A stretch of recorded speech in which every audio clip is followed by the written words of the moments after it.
Ọ bụ oge ntụgharị uche wee nye ezinụlọ nakwazi ọtụtụ ndị ikwu na ibe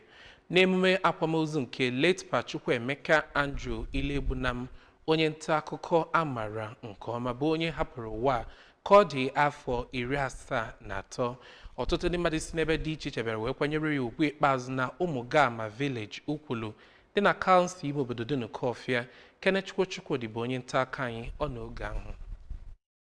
Na okwuchukwu ya na oge akara ya ụka enyimozu, Reverend John Ukwu Obi nke Christ Holy Church kwusiri ike na ọnwụ bụ ụgwọ onye ọbụla ji, ma gwa ndị otu Kristi ịdị njikere iji oge ha nwere n'ụwa wee lụọ Chukwu ọlụ dịka akwụkwọ nsọ siri wee kuzi. Na oge enyichara nna ya, nwa ya nwoke nke izizi bụ Maazị Benjamin Ilogbunam kwupụtara na nna ya bụ onye ma oke akwụkwọ, bụkwara onye udo, onye ji ngọzi Chukwu nyere ya n'ọgụgụ isi ịlụ ọrụ dịka onye nta akụkọ na oge ọ gbasiri ike, ma lụkwa na ngalaba newspaper dị iche iche nke gụnyere Daily Star, Tel Magazine, Concord na Trumpet. Otu nwa ya nwaanyị bụ Odoziakụ Ogochukwu Eze Nwafọ mere ka amata na nna ya bụ onye gụrụ akwụkwọ na mba Ghana, bụkwara onye nta akụkọ yana onye udo, onye rapụrụ ezigbo nzọmụkwụ ebe ọbụla